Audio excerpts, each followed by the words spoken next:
Olá, tudo bem? Hoje é segunda-feira, dia 24 de junho de 2024, mais uma reunião do Decifrando o Antigo Testamento com a Visão Espírita. Meu nome é André Andriolo. Hoje é a 19ª reunião, vamos estudar o livro Deuteronômio. Como sempre, o esclarecimento, esse estudo será feito à luz da doutrina espírita, codificada por Allan Kardec. Eu ressalto que não tem nenhuma intenção de estabelecer controvérsia teológica ou interpretativa com qualquer outra religião. Nossos objetivos de hoje é estudar o livro Deuteronômio, que em hebraico se chama Devarim, não sei a pronúncia, e vamos descrever o conteúdo do livro e vamos fazer uma conexão com as aulas passadas, sempre com a visão espírita. Né? Bom, o contexto desse livro, esse livro ele se concentra nas últimas semanas de vida de Moisés. Né? O que aconteceu ali no final? Né? Já tinha passado 40 anos desde que os israelitas saíram do Egito. Moisés tinha vivido 40 anos no Egito, depois passou 40 anos no deserto, lá com a família dele, e mais 40 anos no êxodo com a família, com os israelitas aí, peregrinando no deserto. Eles estão quase chegando na terra prometida. Tá? Vou pegar minha cola aqui. Bom, quais são os temas principais? Né? Antes de morrer, Moisés dá início ao assentamento das tribos. Então, ele já define ali como é que as tribos vão ficar divididas quando chegarem na Terra Prometida. Já vai fazendo o mapa de Israel lá, dividindo as tribos. Ele define até cidades, que ele chama de cidades-refúgio. Né? Que cidades que vão ficar, quando uma pessoa for condenada por um assassinato, por exemplo, tiver que cumprir uma pena de alguns anos, ela vai ser exilada nessas cidades. Então, ele promulga um código que prevê, um código penal, que prevê e decide as situações mais importantes da comunidade. Monarquia, vai falar de reis, de juízes, de sacerdócio, de profetismo, de culto, justiça social, de guerra. Como é que, depois que tiver uma guerra, como é que faz para dividir os espólios? Vai falar, no tempo de paz, como é que eles têm que agir? Vai falar de família, de escravidão, de sociedade, direito civil, processual e penal. Então, essa são os temas principais ali que estão no Deuteronômio. O Moisés, ele luta, né? A gente percebe que o tempo todo, né, ele tenta infundir, o texto às vezes, inculcar essa lei, para introduzir nas entranhas a fidelidade exclusiva e duradoura ao Senhor único, as suas leis e mandamentos. E ele luta contra o esquecimento, o cansaço de ficar no deserto e a desesperança. Né? Então, o Deuteronômio, ele é um livro, eu estava até conversando com a Ivana aqui no início, quando você vai na introdução da Bíblia de Jerusalém, eles falam sobre o livro Deuteronômio, e falam assim, o livro é um livro diferente. Ele é uma obra de escola, ele parece que ele foi feito de maneira didática. Né? Ele fala assim, o livro Deuteronômio é um conjunto que se destaca claramente do resto do Pentateuco. Esse livro se caracteriza por um estilo muito particular, amplo e oratório. Quer dizer, ele tem um estilo diferente do que o pessoal dos outros livros do Pentateuco, amplo e oratório, no qual voltam frequentemente as mesmas fórmulas batidas e por uma doutrina constantemente afirmada. Esse livro é um resumo do que está lá no Êxodo, em Levítico e Números. Ele repete um monte de coisa. Né? Então, ele é chamado Deuteronômio, significa a segunda lei. A palavra Deuteronômio significa a segunda lei. E aí, o que ele tem? Ele tem um discurso de despedida de Moisés. Ele tem a recapitulação da história, toda a história. Moisés, nos discursos dele, ele conta a história desde que saiu do Egito, ele vai contando todas aquelas passagens que a gente viu, né, do pessoal reclamando, dos espiões que foram mandados para a Terra Prometida, voltaram e falaram que alguns, né, o Caleb falou que estava tudo certo, os outros disseram que estava tudo errado, distribuíram fake news, falou das guerras que eles passaram, fala do decálogo, ele recapitula a história, ele conta a história toda. Se você ler Só o Decálogo é como se estivesse lendo de novo a história, né? Aquela parte histórica que está contida em Êxodo, Levítico e Números. Ele repete as principais leis, inclusive o Decálogo, e ele faz avisos solenes, né? Ele determina algumas coisas, define atribuições de algumas pessoas, Josué, por exemplo. Então, é um livro bem didático, ele é um livro de encerramento, vamos falar assim. Bom, e a introdução do livro, né, ele começa ali, são só 4 versículos. Né? Ele começa assim: são estas as palavras que Moisés dirigiu a todo Israel do outro lado do Jordão, quer dizer, no deserto, na Arabá, diante de Suf, entre Farã, Tofel, Labã, Hazerote e Isaac, aqui do lado de cá do Jordão, antes de entrar em Israel. Há 11 dias de marcha pelo caminho da montanha de Seir, desde Horebe até Cádia, no 40º ano, no primeiro dia do 11º mês, Moisés falou aos israelitas conforme tudo que o Senhor lhe ordenara a respeito deles. Após ter vencido Seom, o rei Astarote e Edrai, no outro lado do Jordão, na terra de Moabe, Moisés começou a inculcar, a inserir, né, a trazer essa lei, dizendo. Então, essa primeira introdução ali, dizendo onde é que eles estavam, que horas, quando que está acontecendo isso, e né, o tempo, o lugar, e aí começa o primeiro sermão de Moisés. E aí ele começa a refazer, né, toda a história. Ele fala de como se ordenar na hora de ocupar a terra, ele fala da organização das tribos, fala dos juízes, de novo, institui os juízes. Né? Os juízes são. Tem um livro na Bíblia chamado Juízes, né? É Josué, depois Juízes. Esses juízes é que vão governar o povo de Israel durante um certo tempo, antes de aparecerem os reis. A gente vai ver isso depois, em mais detalhe. E aí fala da época quando eles passaram num lugar chamado Cádiz, logo depois que eles saíram do Monte Sinai. Cádiz é logo depois que eles saíram do Monte Sinai. Falam dos caminhos que eles passaram, falam das guerras, fala de um monte de coisa. E fala também sobre. Desculpa, perdão. Isso. Então, lá no 1,16, ele estabelece os juízes. Ele fala assim: nesse mesmo tempo, ordenei aos vossos juízes, dizendo: ouvi a causa entre vossos irmãos e julguei justamente, entre homem e seu irmão ou estrangeiro que está com ele. Não sereis parciais no juízo. Ouvireis tanto o pequeno como o grande. Não temereis a face de ninguém, porque o juízo é de Deus. Nessa passagem, Moisés reforça, né, a orientação do Senhor de que o que os juízes julgarem é a palavra de Deus. Isso é interessante porque fala de justiça. E ele fala que o juiz tem que ser imparcial. Não podem ser parciais, tem que ser imparcial. Isso veio até hoje, até a Igreja Católica, quando fala que os papas são infalíveis. Os papas são a voz de Deus. É como se os papas fossem os juízes. Né? Essa ideia que veio. E que transpassou pelo absolutismo medieval, né? Em que os reis também falavam, o que eles falavam era verdade. Né? Tinha que se seguir o que se falava. O que o rei falava, até por ordem divina, né? Que existia aí. Bom, então, essa instituição dos juízes, que é muito importante nesse processo aí. No capítulo 3, versículo 28, o Senhor fala para Moisés: dá ordens a Josué, anima ele, fortalece ele, porque ele passará diante desse povo e o fará possuir a terra que tu apenas verás.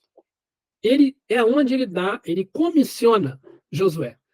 O Senhor fala: avisa para o Josué, para ele ficar esperto, ficar animado, que ele é que vai passar a conduzir o povo. O Josué vai ser, a partir de agora, o que, como se diz, o CEO, né? o líder supremo do povo de Israel, porque Moisés não vai entrar, ele já sabe que não vai entrar na Terra Prometida. Né? Bom, aí tem o segundo discurso, que vai do capítulo 4 em diante, que fala dos 10 mandamentos. Aí, nesses 10 mandamentos, ele reafirma, interessante, ele reafirma a lei para a segunda geração. Ele fala assim: o Senhor não concluiu essa aliança com os nossos pais, mas conosco. Conosco que estamos hoje aqui, todos vivos. Ele reforça que os 10 mandamentos é para todo mundo que está encarnado.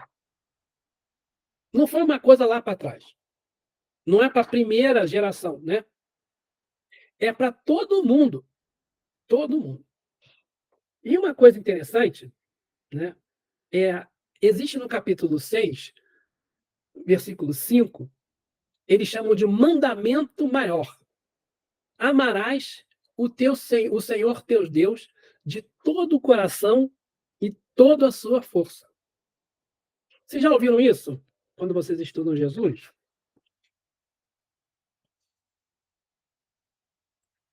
Hein? É isso mesmo, André.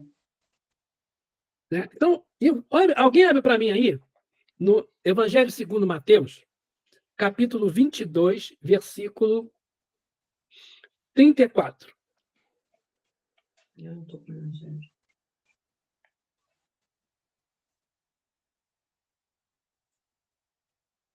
Mateus, Evangelho segundo Mateus, capítulo 22, versículo 34.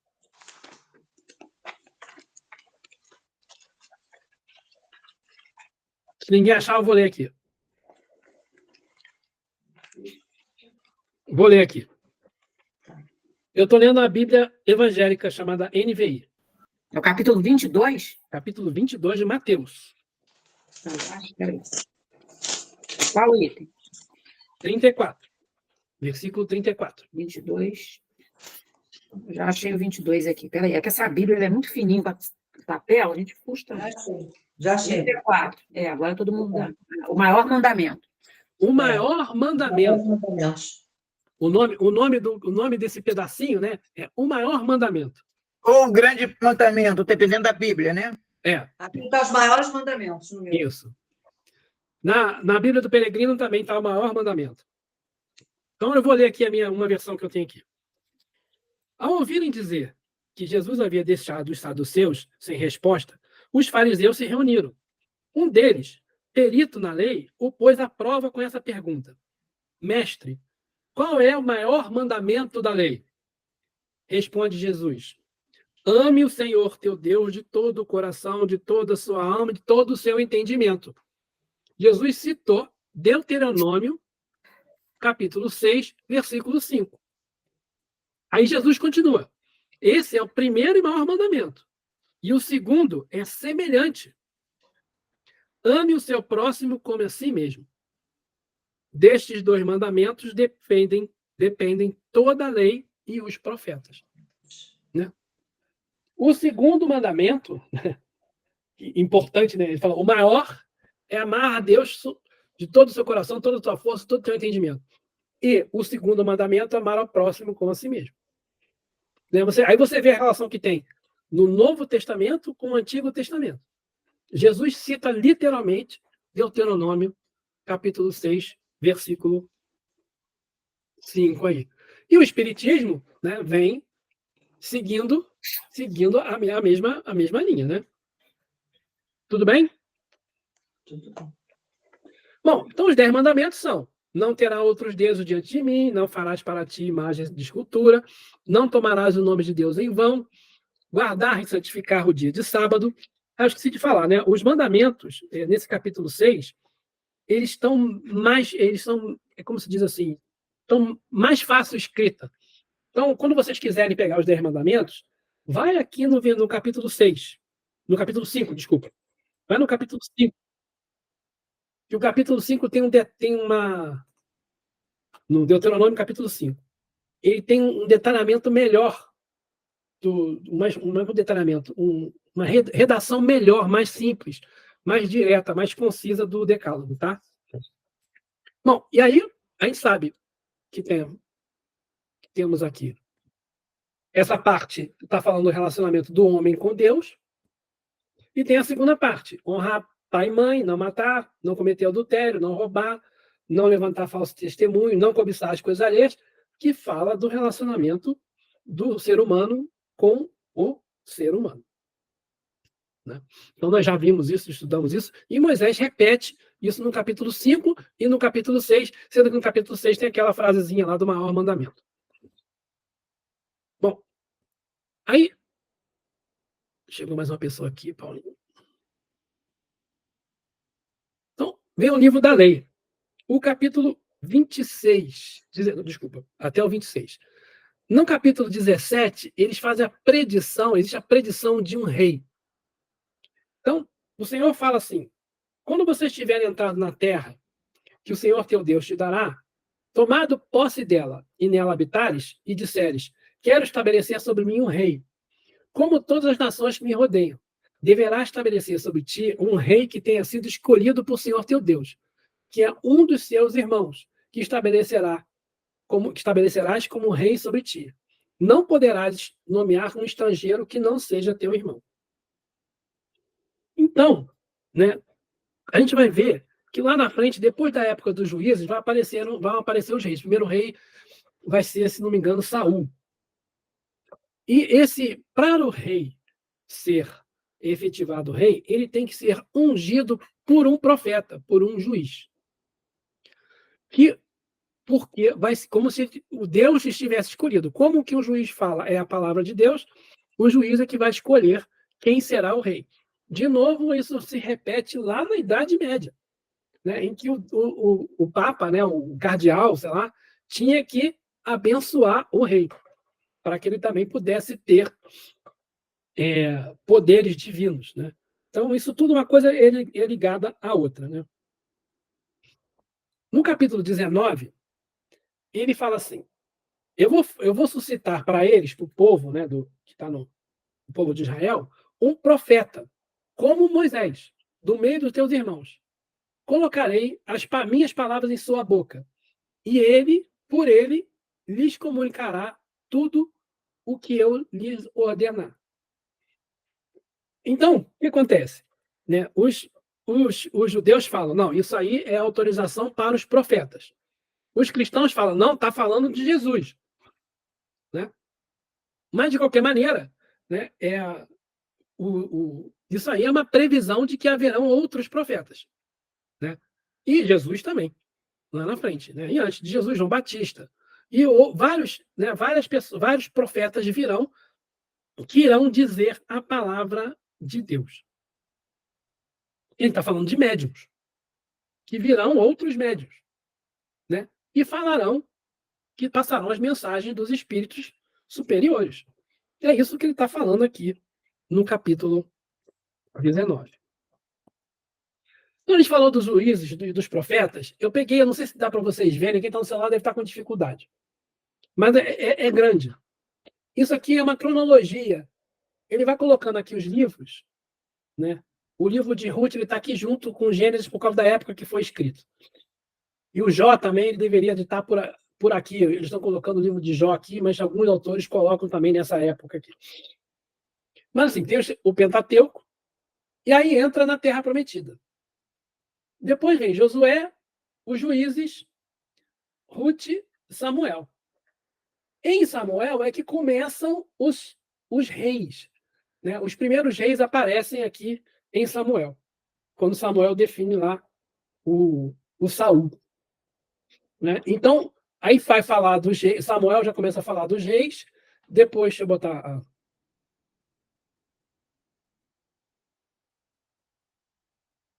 Samuel já fala dos reis, aí reis já fala só sobre os reis, né? E aqui já começam a aparecer os profetas. Amós, Oséias, Miqueias, Isaías, Jonas, Sofonias, Naum, Abacuque, Ezequiel, Jeremias, Obadias, Daniel, Ageu, Zacarias, Joel e Malaquias. E ainda temos aqui Esther, Esdras e Neemias. São todos esses profetas que vão aparecer aqui. Eu botei isso aqui mas em detalhe, né? Então, os profetas que ele está falando ali também são esses aqui. E todos eles escreveram livros e todos eles fizeram advertências para o povo. Vocês estão indo para o caminho errado, se vocês fizeram uma coisa errada, o que vai acontecer, o que não vai, e tal. Então, são esses aqui os profetas que eles estão falando. A quinta parte, lá do versículo do capítulo 26 em diante, né, fala a conclusão, né, e entrega da lei. Essa ali, nesse momento, Moisés reforça a aliança. Ele refaz a aliança. Ele fala assim, ó, o que nós temos aqui é um compromisso recíproco, nosso com Deus, reforçando aqueles 5 primeiros, né, mandamentos, que é o homem com Deus. Aqui ele reforça, olha, existe um compromisso, uma aliança de suzerano vassalo. Nós com Deus, nós temos que seguir tudo que Deus fala. Então existe aí um ritual, eles fazem um ritual para confirmar essa aliança, e aí no final ele define as bênçãos e as maldições. Lá no final do capítulo 29, que é bastante interessante. Começa no 27. Né? Ele fala assim, maldito seja a cidade, maldito seja o campo que não escutarem a voz do Senhor. Maldito o fruto do teu ventre, não sei o que, das crias do teu ventre, se não escutar a voz do Senhor. E ele vai definindo todas as maldições e as bênçãos. Né? Então, aquele que, se você estabelecer um rei de terra numa terra desconhecida, você vai para o campo, vai plantar e não vai colher nada.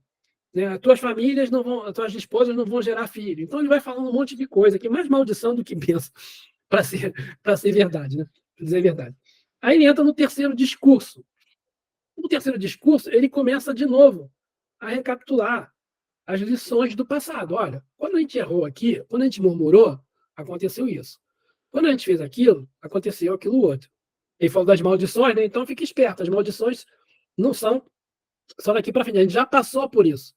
Então ele começa a falar das lições aprendidas. Aí ele fala de quanto que custou para o povo de Israel, né, essa liberdade. Ele relembra lá a escravidão, lembra como é que era difícil, como é que foi difícil sair, né? E aí no final ele termina lá no capítulo 30. Ele fala assim, são os 2 caminhos, né? Deixa eu achar aqui o capítulo 30.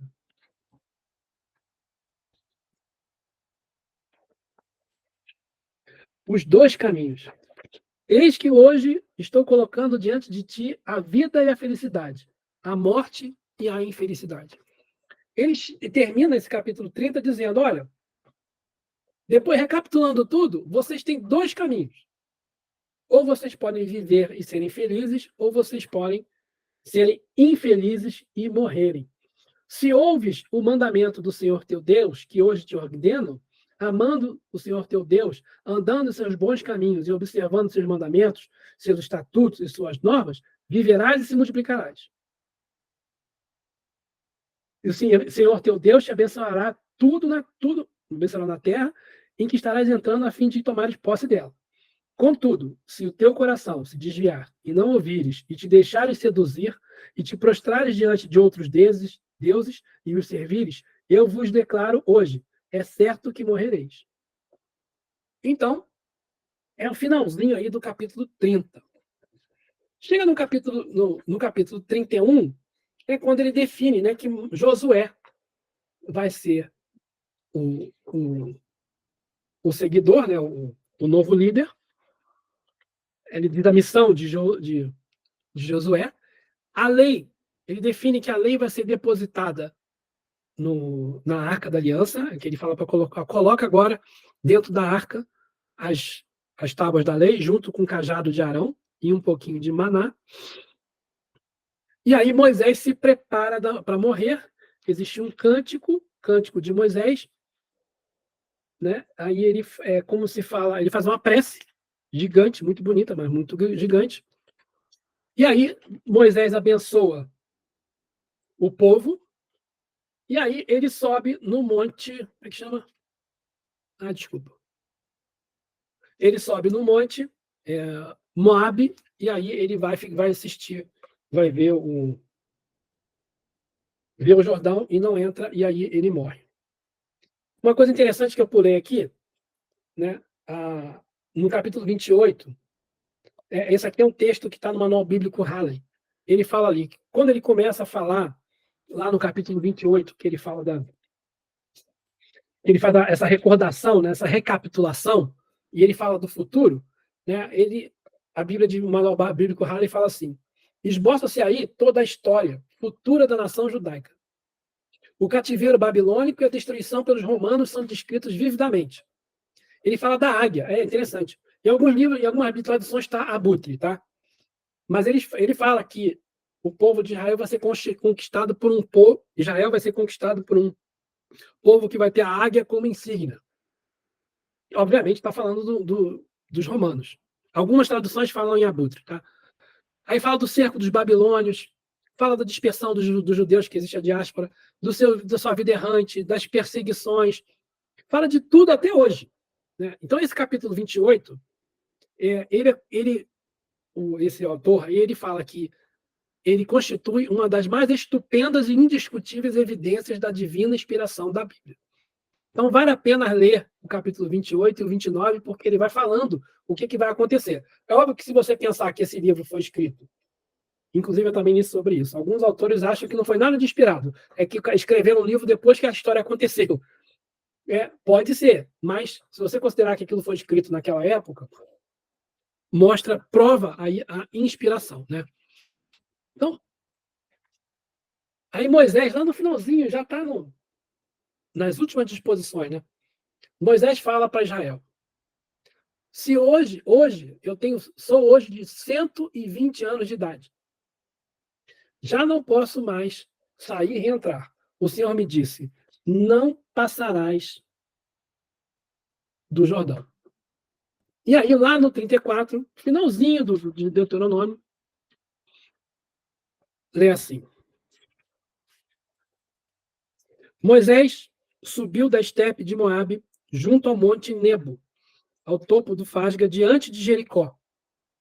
E o Senhor lhe mostrou toda a terra, de Galaade até Dan, o território de Neftali, de Efraim e de Manassés, o de Judá até o mar ocidental, Neguebe e a região do vale de Jericó, a cidade das palmeiras, e até Segor, e lhe disse. Ele já está falando aqui a posição dos reinos das tribos de Israel na terra. Então, Moisés sobe no monte, e aí o Senhor já começa a falar para ele: está vendo aí, ó, ali vai ficar o pessoal de Galaade, de Dan, vai ficar o território de Naftali, de Efraim, de Manassés, onde vai ficar Judá. Já começa a falar para ele isso. E aí diz assim: essa é a terra que prometia a Abraão, Isaque e Jacó.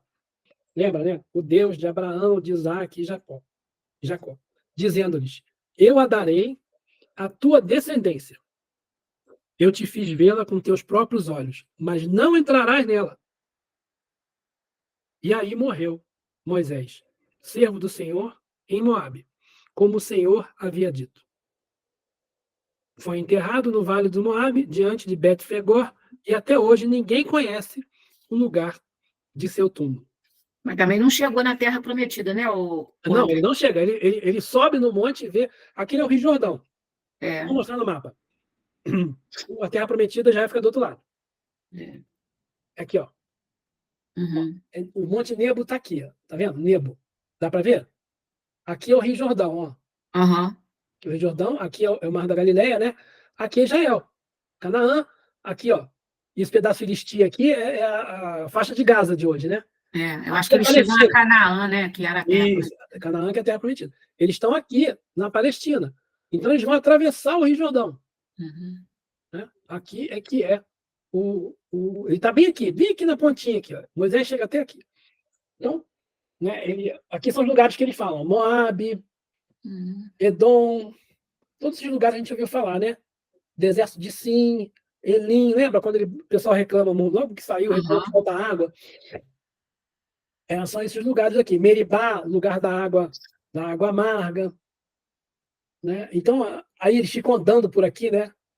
Anda um monte de lugar, repete, ficam dando volta aqui no deserto, até que eles começam, aí vai morrendo a primeira geração, e aí eles vão andando para cá, aí estão aqui na planície de Moabe, Abel Sitim, no Monte Nebo. Aí ele fala assim: Moisés morreu com a idade de 120 anos. Não havia perdido a visão, nem seu vigor havia diminuído. Os israelitas choraram Moisés na estepe do Moabe por 30 dias, até que terminou o tempo, o luto de Moisés. Josué, filho de Num, tinha grandes dotes de prudência, pois Moisés lhe havia imposto as mãos.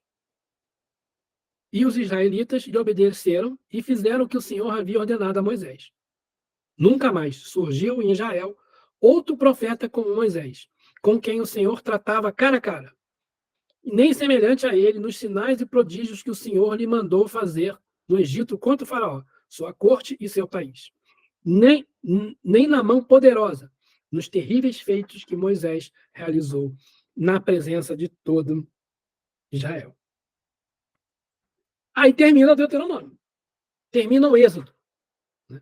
A partir da próxima reunião, nós vamos falar de Josué e depois dos juízes.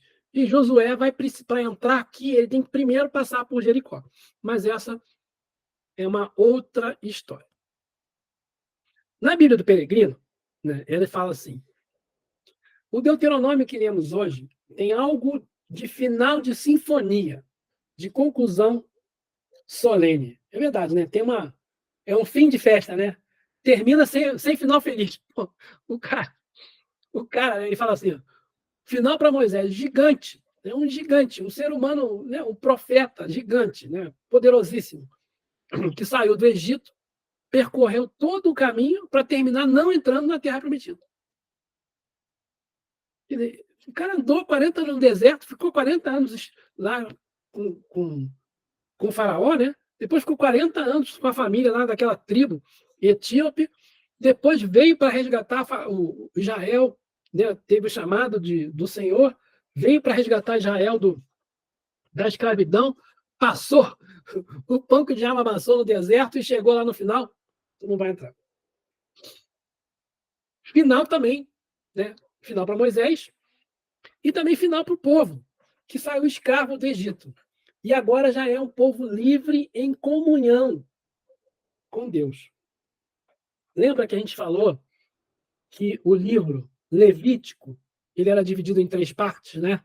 A primeira parte era a libertação, a segunda parte falava de fidelidade, que era quando tinham os 10 mandamentos, e a terceira parte falava de comunhão, que era o tabernáculo, né? Então aqui também ele fala do povo que era escravo, estava na aflição, passou pela peregrinação do deserto e agora finalmente está chegando na terra prometida, né?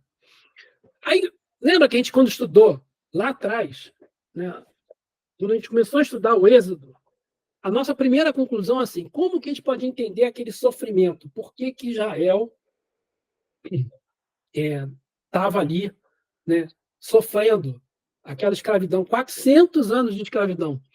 Cadê a justiça nisso? Né? Aí nós fomos lá no Evangelho segundo o Espiritismo, no capítulo 5, que fala da justiça das aflições, e nós estudamos ali esse assunto. Lá, né? E aí, quando a gente aprende, bom, nas 10 pragas e nós, né? Quando a gente começou a falar das pragas, a gente associou cada praga ao excesso à etapa do processo de obsessão e de depressão. Né? Porque as pragas, elas começam, né, na parte de fora, externa, vêm para o corpo e, no final, atingem a alma. Né? É a obsessão simples, a obsessão já mais forte, que a gente chama de fascinação, e aí a obsessão que atinge a gente, que joga a gente para baixo, que é a da subjugação. Mesma coisa, a depressão, né? É aquela tristeza, aquele início de depressão, e aquela depressão que toma a gente, joga a gente para baixo. E também as pragas mostram um roteiro de expiação do espírito encarnado. A gente sofre, aí pequenininho, a gente pede perdão, a gente erra de novo, aí vai sofrendo mais. Aí a gente pede perdão de novo. Igual o faraó, né? Igual o faraó. O faraó passava pelos perrengues, o povo dele sofria, vinha a praga, ele se arrependia, pedia perdão, Moisés, me libera, pede perdão para o Senhor, vai embora. Aí ele se arrependia, não deixava o povo de Israel sair. Ele, no início, Moisés pedia que ele só queria ficar 3 dias no deserto para poder, né, prestar culto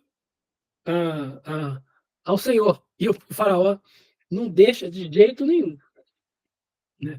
O faraó, então, ali, representa o nosso orgulho, a nossa dificuldade em aceitar, né, as dificuldades que a vida traz e a gente não aceita o que a vida traz para a gente erra, faz de novo, a gente não evolui e a gente precisa pagar de novo com sofrimento pelo nosso orgulho.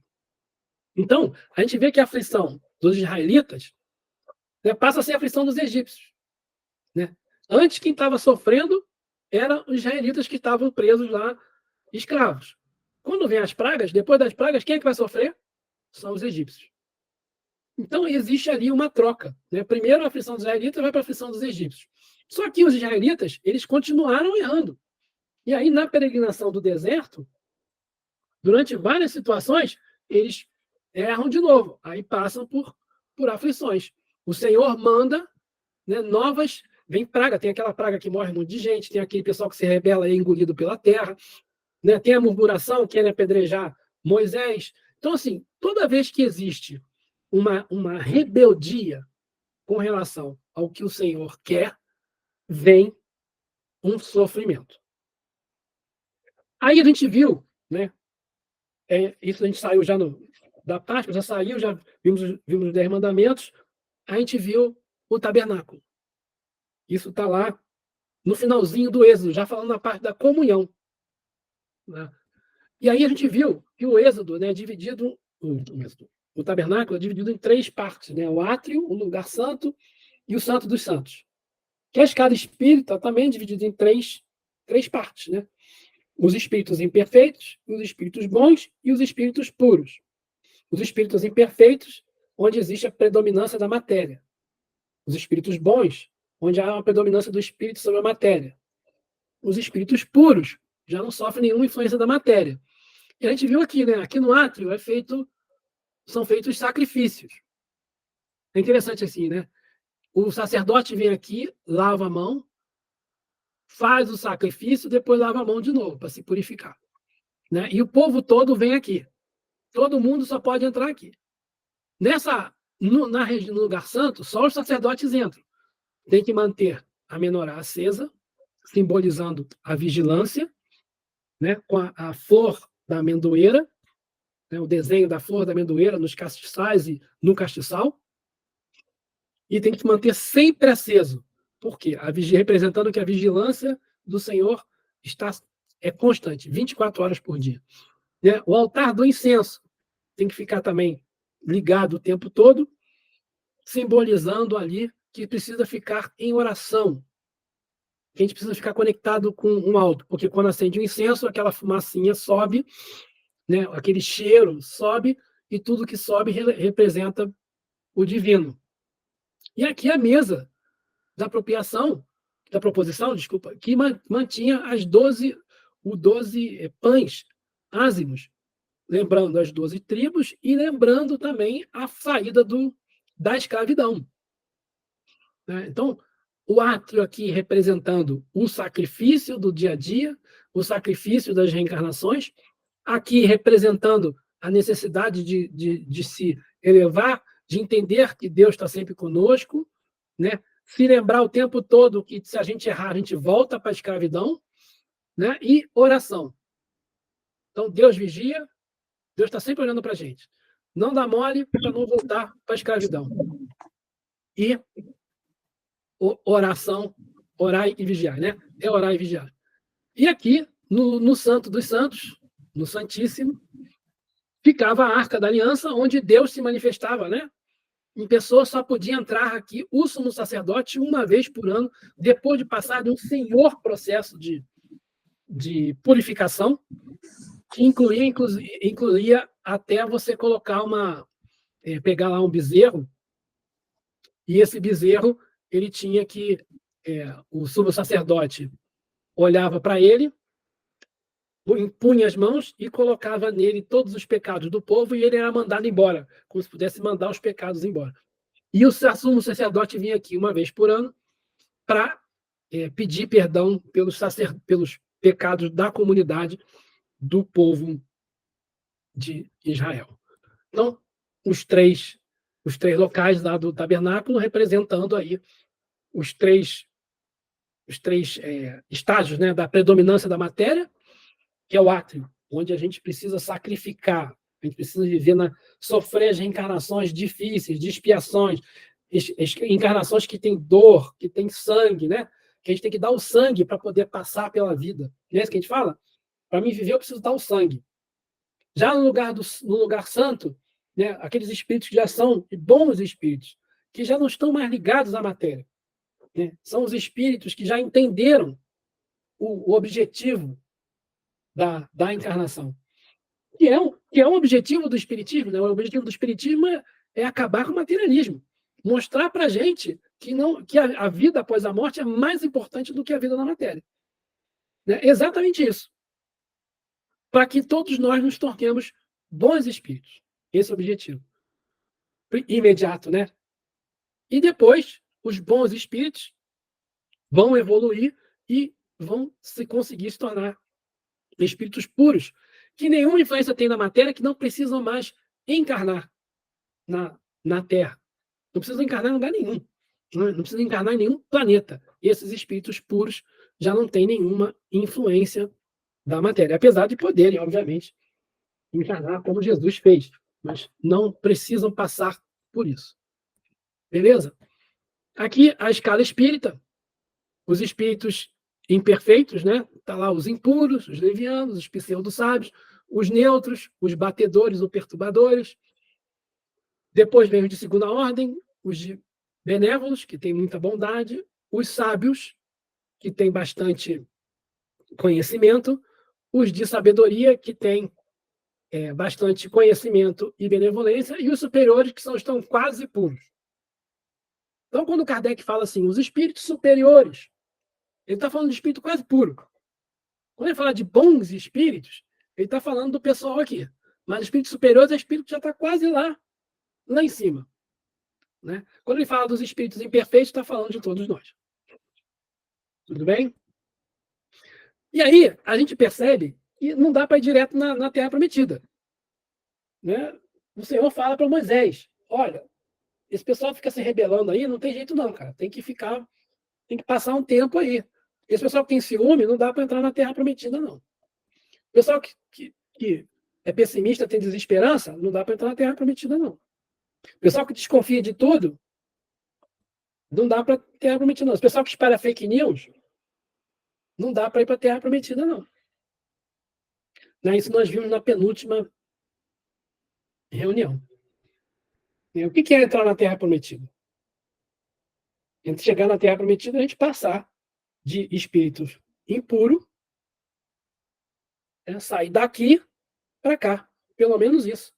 Porque esses espíritos que já estão aqui nos benévolos, eles não têm ciúme, não são desconfiados, têm fé, né? Não divulgam fake news. Estabelecer o reino dos céus, né? Que nem Jesus falava, né? Exatamente. Pelo menos pular, né, essa farra aí dos espíritos imperfeitos. Aí nós vimos que o nosso psiquismo, né, o nosso consciente, ele é afetado pelo automatismo do instinto, que vem de baixo, né, que vem das nossas encarnações nos reinos inferiores, quando a gente treinou um instinto, não é? Um instinto de lutar. Outro dia, eu devia ter trazido isso para cá, porque eu não tenho acesso ao vídeo. Era um vídeo muito interessante. Era um cara filmando, assim, até numa estrada. Vem um leão perseguindo 2 búfalos.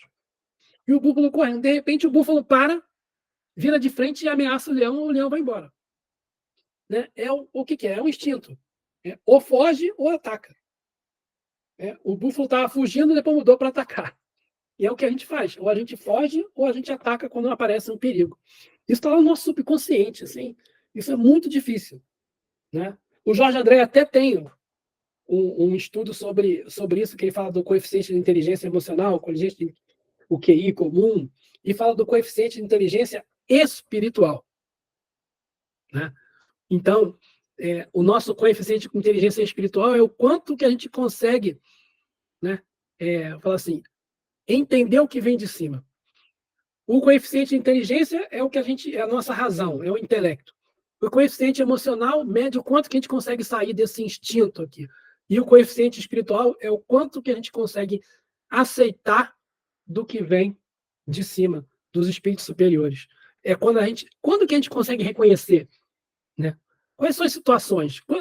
Quando foi a última vez que a gente conseguiu entender, nossa, isso aqui veio para, né, para eu fazer, para seguir por esse caminho, e você segue, né?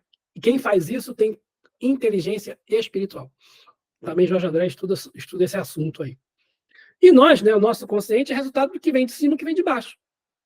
Quando a gente tem pouca inteligência, ele pode ter muito QI, mas tem pouca inteligência emocional e pouca inteligência espiritual, a gente ainda está lá embaixo, ainda somos espíritos impuros. Quando nós tivemos um coeficiente inteligência emocional alto e espiritual alto, nós vamos ser espíritos candidatos aí a subir um degrau e entrar na área dos bons espíritos. Quer Mas falar? o inconsciente aí entra onde, André? No sub ali? Não. O que é? Inconsciente. É o subconsciente. Ah, tá. Então tá. É o inconsciente ou subconsciente. É onde está a parte do automatismo. Assim. Exatamente, é no inconsciente. Ou subconsciente. É porque eu quis botar, porque eu falei superconsciente lá em cima e subconsciente aqui para não ficar pensando. a palavra conversar com a outra. Uhum. Tá? Zoraia quer falar e Zé Luiz também.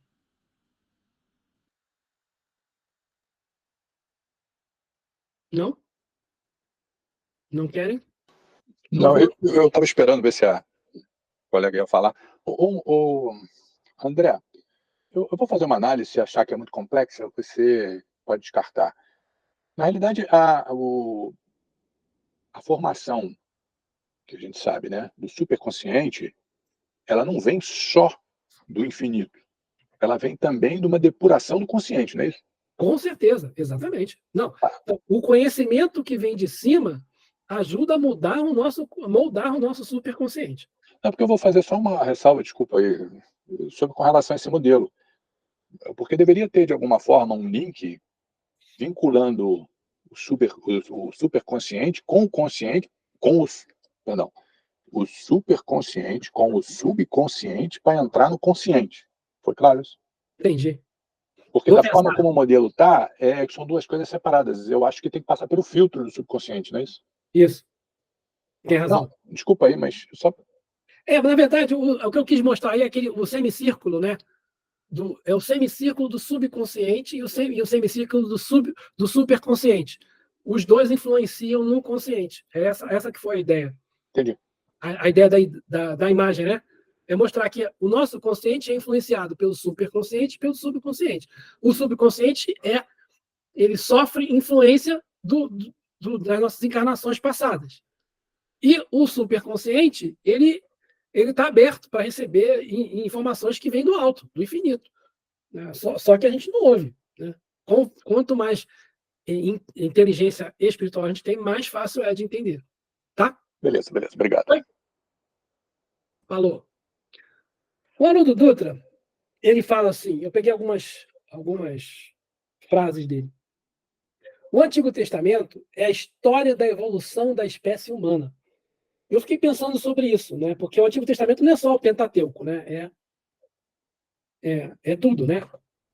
E aí fala da história do Pentateuco, mas depois vai ter a história dos reis, vai ter a história dos profetas, vai ter a história de Davi, de Salomão, vai ter, né, muita coisa acontecendo, vai ter as invasões, vai ter a dispersão, vai ter a divisão dos reinos.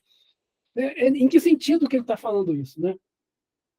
Ele fala que o Antigo Testamento é a lei e os profetas. Você escolhe, a lei age e o profeta dá um grito de esperança que o futuro vai ser melhor, porque você vai escolher melhor. O que ele está falando? Por que o Antigo Testamento, então, é a história da evolução da espécie humana?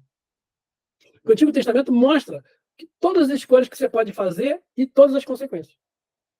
Toda vez que a gente escolhe errado, tem sempre alguém assim alertando, olha, os profetas lá na frente são assim, olha, se vocês fizerem isso, assim, vai dar ruim. Aí o pessoal faz errado e dá ruim. Com exceção de Jonas. Né? O Jonas, ele é avisado, né? Eu já contei essa história, não vamos ler ela mais uma vez, né? Mas o Jonas é avisado para Deus, olha, vai lá para a cidade e avisa o pessoal que se eles continuarem nesse caminho, eu vou destruir a cidade. Aí o Jonas não quer ir. Aí ele vai e pega o barco para o fim do mundo. Aí acontece uma tempestade. A tempestade, aí ele vai para o fundo do barco, e os marinheiros falam, o que está acontecendo? Acho que a culpa é sua. Aí o Jonas, não sou eu mesmo aqui, eu não quero ir para onde? Para a cidade. Aí os marinheiros jogam o Jonas no mar. Aí vem uma baleia, um peixe, né? Come o Jonas e leva ele até a cidade. Cospe ele lá na cidade. Ele chega lá, faz a profecia. Olha, se você, Deus mandou, eu fui comido por uma baleia, fui para o fim do mundo, voltei. Aí o que acontece? Os reis lá aceitam. Aceitam. E mudam. Aí Deus perdoa, fala, beleza, não vou precisar mais destruir, não. Aí o Jonas fica chateado. Poxa, passei o pão que o diabo amassou, fui engolido por uma baleia, jogaram no mar, tempestade, tu não vai punir esse povo? Não. Eles fizeram tudo o que tinha que fazer. Né? Então, o Antigo Testamento, ele fala que se você fizer, vai dar certo. Se você não fizer, vai dar errado. E lá mostra tudo, né, André? Todas as bobagens que a gente fez e as consequências que realmente vieram, né? Então, é isso que o Haroldo Dutra está falando. E aí, ele está falando de lei de causa e efeito. Né? A gente pode ter uma escolha na nossa vida. Nós temos livre-arbítrio, certo? A gente pode escolher a coisa boa ou a coisa ruim. A consequência disso é, a lei de causa e efeito fala, se você escolher coisa boa, você vai ter liberdade de escolher na próxima. Se você escolher coisa ruim, vai haver um determinismo. A gente não vai mais poder escolher. Na questão 262 do Livro dos Espíritos, Kardec pergunta, como pode o espírito que, em sua origem é simples, ignorante, carecido de experiência, escolher uma existência com conhecimento de causa e ser responsável por essa escolha? Ele está falando aqui do espírito com E maiúsculo, o espírito recém-saído dos reinos inferiores. Ele fala, resposta dos espíritos, Deus lhe supre a inexperiência, traçando-lhe o caminho que deve seguir, como fazeis com uma criancinha. Deixa-o, porém, pouco a pouco, à medida que o seu livre-arbítrio se desenvolve, senhor de proceder à escolha. E só então é que muitas vezes acontece de extraviar-se, tomando o mau caminho, por desatender os conselhos dos bons espíritos. A isso que se pode chamar a queda do homem. Então, o nosso livre-arbítrio, ele se desenvolve. Nós não temos 100% de livre-arbítrio. O nosso livre-arbítrio se desenvolve. Mais um exemplo aqui. Na 262A. Quando o espírito goza do livre-arbítrio, a escolha que lhe cabe da existência corporal depende sempre exclusivamente da sua vontade? Ou essa existência lhe pode ser imposta como expiação pela vontade de Deus? Deus sabe esperar. Não apressa a expiação. Todavia, pode impor certa existência ao espírito, quando esse, pela sua inferioridade ou má vontade, não se mostra apto a compreender o que lhe seria mais útil. E quando vê que tal existência servirá para a purificação e o progresso do espírito, ao mesmo tempo que lhe sirva de expiação. Então, a gente não escolhe tudo. A gente só escolhe o gênero das expiações. E quanto mais inferior for o espírito, quanto mais a gente errou, menos a gente escolhe. Né? Maior é a faixa de determinismo que a gente tem. Esse gráfico aqui também é do Jorge Andréa. Ele pode parecer complicado, mas ele começa assim, desde a criação, digamos que nós temos um campo, né? 2 linhas aqui. A gente vai sempre expandindo o nosso poder de atuação no universo, né? Vai sempre ampliando. Então, a gente está aqui, né, na época lá dos vírus, do reino mineral. Inação. A gente está vendo, a gente está treinando força de atração, de coesão, afinidade. A gente vai lá para o reino vegetal. Já tem reação aos estímulos. Já estamos treinando sensibilidade. Vamos para o reino dos animais. Aí aprendemos, já podemos nos locomover, já tem um instinto, chega um momento que acontece o nascimento da individualidade, nos répteis, nós já falamos sobre isso. Aí acontece alguma coisa, que é essa zona de conscientização, né, que a gente sai de animal para o reino animal. Tem uma zona que a gente não sabe direito o que é. E aí, os primeiros seres humanos, né, tá vendo isso aqui escrito determinismo, né? Aqui embaixo, tudo é determinado.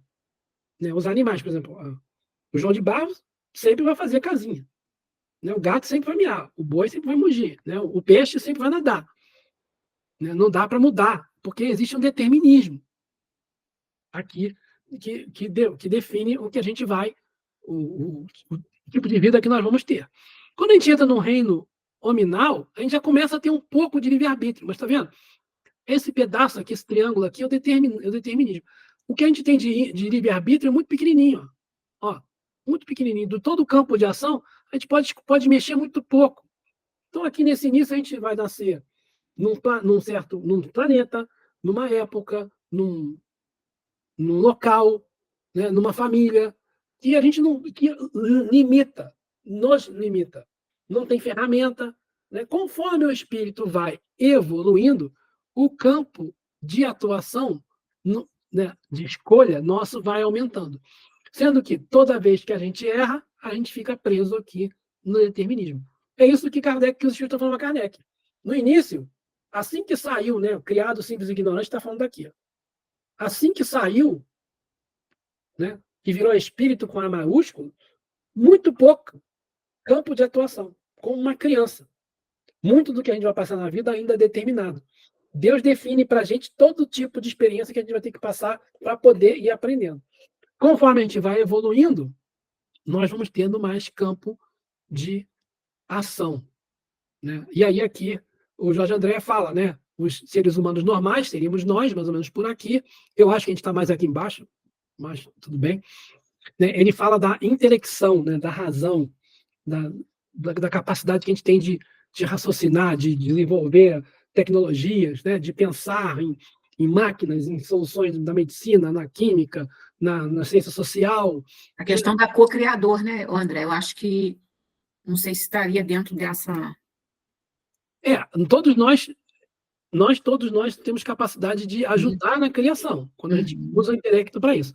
Mas toda vez que você usa errado, a gente é obrigado a passar por uma encarnação em que a gente vai ficar mais preso no determinismo. Por exemplo, nascer com uma deficiência no cromossomo 23, nascer com síndrome de Down.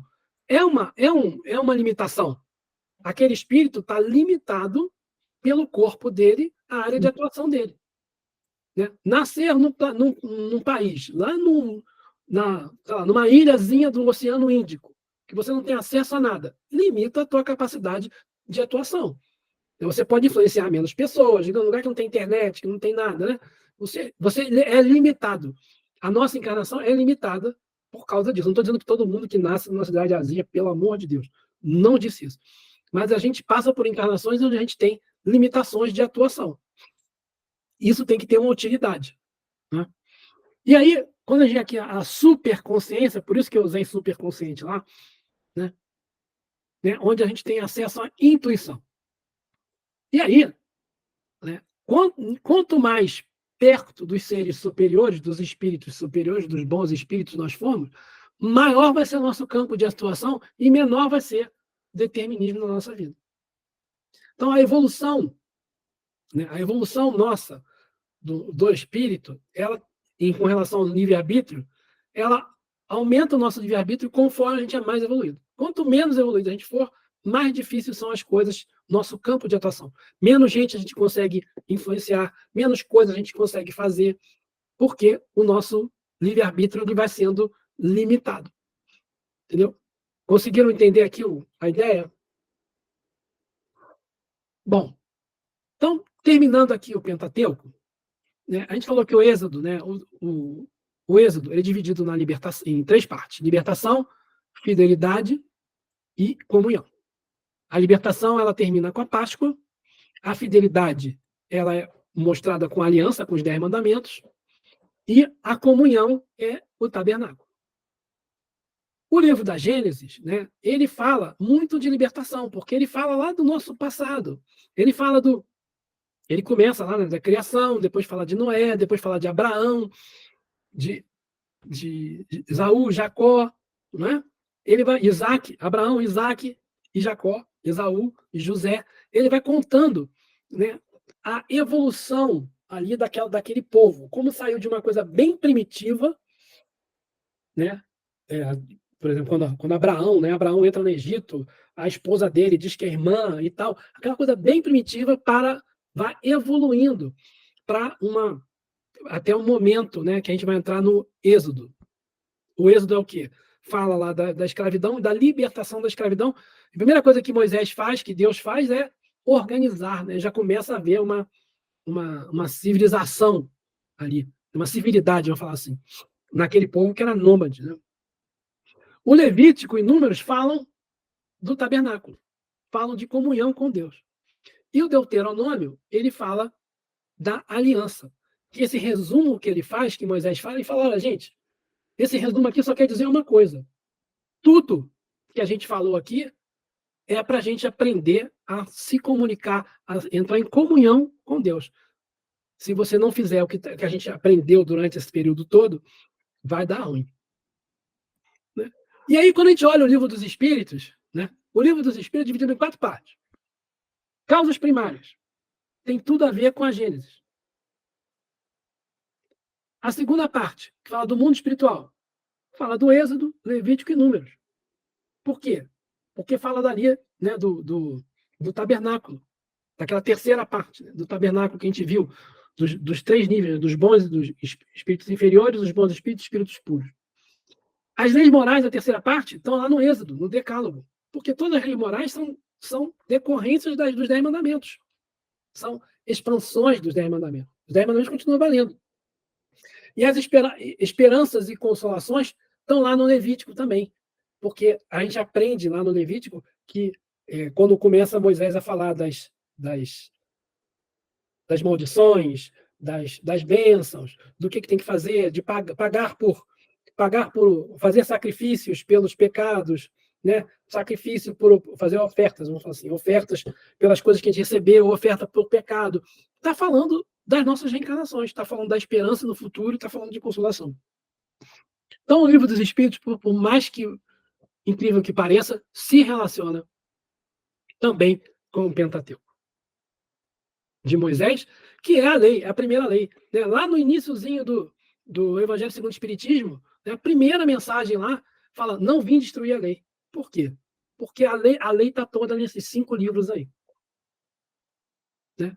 Não vim destruir a lei. A lei de justiça. Veio trazer a lei de justiça, Moisés. A lei de amor, Jesus. E a lei de caridade, que o Espiritismo traz para a gente. Tá bom, gente? 9h25. Terminamos o Pentateuco Mosaico. Para casa, eu queria que vocês lessem o livro de Josué, que é o próximo livro.